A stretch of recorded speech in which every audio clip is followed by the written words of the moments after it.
پیر تقی عثمانی صاحب کے بیانات کو سننے کے لیے چینل کو ابھی سبسکرائب کریں اور بیل آئیکن کو پریس کریں۔ کہ زیادہ سے زیادہ وقت اصل عبادت کی طرف، جس کے لیے ہم پیدا کیے گئے تھے، زیادہ سے زیادہ وقت اصل عبادت میں صرف کیا جائے۔ میں نے آپ کہنا، ایک اصل عبادت ہے، براہ راست عبادت ہے، ایک بالواسطہ عبادت ہے۔ بالواسطہ عبادتیں کرتے کرتے تو 11 مہینے گزر گئے، لیکن اس مہینے کے اندر براہ راست عبادتوں کی طرف توجہ زیادہ ہو، زیادہ وقت گزرے نفلی عبادتوں میں، ان عبادتوں میں جو فرض نہیں لیکن نفلی ہیں، اللہ تبارک و تعالیٰ کے تقرب کا ذریعہ ہیں، ان کا اہتمام اس میں عام دنوں سے بڑھ کر کیا جائے۔ اس کے لیے ضرورت ہے کہ پہلے سے اپنا نظم اوقات ایسا بنایا جائے، کچھ ایسی تدبیر کی جائے کہ اس میں جو ہماری مصروفیات ہیں دنیا کی، وہ مصروفیات کم ہوں اور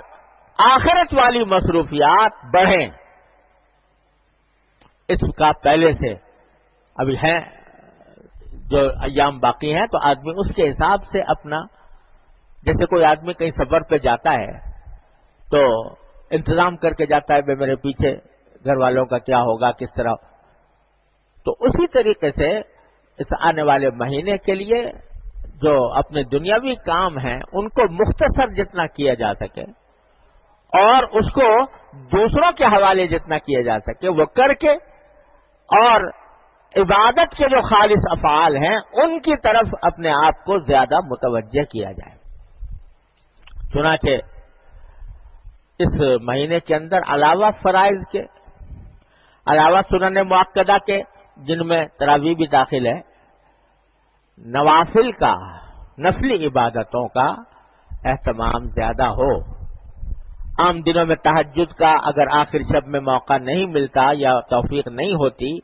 تو کم از کم اس مہینے میں ہو جائے، سحری سے اتنا پہلے اٹھ جائیں کہ 8-10 رکعتیں تہجد کی اطمینان کے ساتھ ادا ہو جائیں۔ عام دنوں میں اشراق کی اور اوابین کی اور چاشت کی توفیق نہیں ہوتی تو ان دنوں کے اندر اہتمام ہو جائے کہ بھئی ان دنوں کے اندر ان سب نوافل کا التزام کیا جائے گا، اہتمام کیا جائے گا۔ اور اس کے علاوہ بھی جو اوابین، مثلا جتنی بھی میں نے نام لیے اوابین کی، جو ہے عام طور سے 6 رکعتیں ہوتی ہیں، لیکن حدیث میں 20 رکعتوں کا تک آیا ہے، 20 رکعتوں تک بھی پڑھی جا سکتی ہیں۔ اور اسی طرح اشراق اور چاشت کی نمازوں کے اندر بھی کوئی تعداد مقرر نہیں ہے، وہ جتنے زیادہ پڑھی جا سکتی ہوں۔ اور قرآن کریم کی تلاوت، قرآن کریم کی تلاوت کو جتنا زیادہ سے زیادہ ہو سکے اس رمضان مبارک کے اندر، یہ بہت اہم عبادت ہے رمضان کی، خاص طور پر جس کی بڑی عظیم برکات ہیں۔